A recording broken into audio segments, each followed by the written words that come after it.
నమస్తే mood of ఆంధ్రకు స్వాగతం. కూటమి ప్రభుత్వం కొలువుదీరి 8 నెలలు పూర్తి చేసుకుంటోంది. ఇప్పటికే 1,45,000 కోట్లు అప్పులు చేసినట్టు గణాంకాలు చెప్తాండాయి. కానీ సూపర్ 6 హామీల విషయానికి వస్తే ప్రధానమైనవి ఇంకా అమలుకు నోచుకోలే.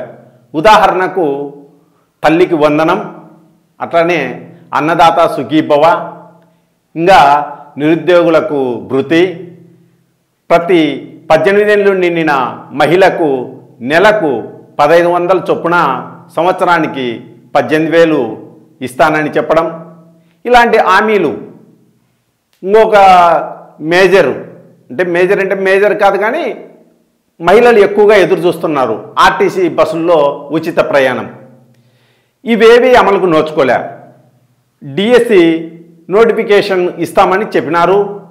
చంద్రబాబు నాయుడు గారు ఫస్ట్ ఫైల్ పైన సంతకం చేసింది ఏంటంటే డిఎస్సి నోటిఫికేషన్ పైన. అది ఇంతవరకు పరీక్ష జరగడం కానీ దానికి సంబంధించి ముందడుగు వేయనేలే. అప్పులేమో భారం అవుతున్నాయి. గతంలో ఏ ప్రభుత్వము చేయనంత అప్పు కూటమి ప్రభుత్వం చేసిందని ఆర్థిక నిపుణులు గణాంకాలతో సహా వివరిస్తున్నారు. మరి ఏమైనట్టు? ఈ ప్రశ్న పెద్ద ఎత్తున ఉత్పన్నమవుతోంది. అయితే అమరావతి నిర్మాణానికి భారీ మొత్తంలో అప్పులు చేస్తున్నారు. దానికోసమే 50,000 కోట్లకు పైగా అప్పులు చేస్తున్నారు. ప్రపంచ బ్యాంక్ అయితేనేమి, ఏషియన్ బ్యాంక్ అయితేనేమి, హడ్కో అయితేనేమి, ఇట్లా రకరకాల సంస్థల దగ్గర అప్పులు చేసినారు. పోనీ ఏదో ఒకటి జరుగుతుందా అంటే ఏవీ లేదు. అమరావతి ఒక్కటేనా అభివృద్ధి అంటే? ఇంకా ఏది లేదా? అప్పులు ఎందుకు ఇట్లా అవుతున్నాయి? ఇది ప్రశ్న.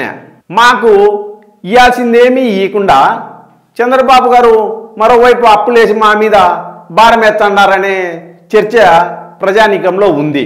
ఇంకా నిన్న చంద్రబాబు నాయుడు గారు మీడియాతో మాట్లాడుతా, సంపద సృష్టించిన తర్వాతే నేను సంక్షేమ పథకాలు అమలు చేస్తానా, అందుకే నేను సంపద సృష్టిపైన ఎన్నికల ప్రచారంలో ప్రజలను చైతన్యపరిచినా అన్నాడు.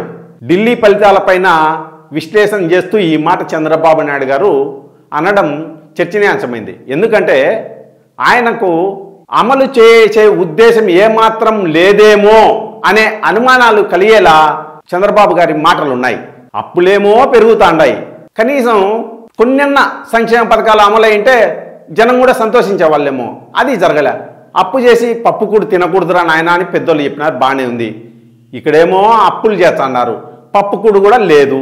మరి ఏమైతాన్నట్టో, ఏం జరుగుతుందో ఎవరికి ఏం అర్థం కాని పరిస్థితి రాష్ట్రంలో నెలకొన్నది. మరి వీటన్నిటికీ రాబోయే కాలం సమాధానం చెప్పాల్సి ఉంటుందేమో.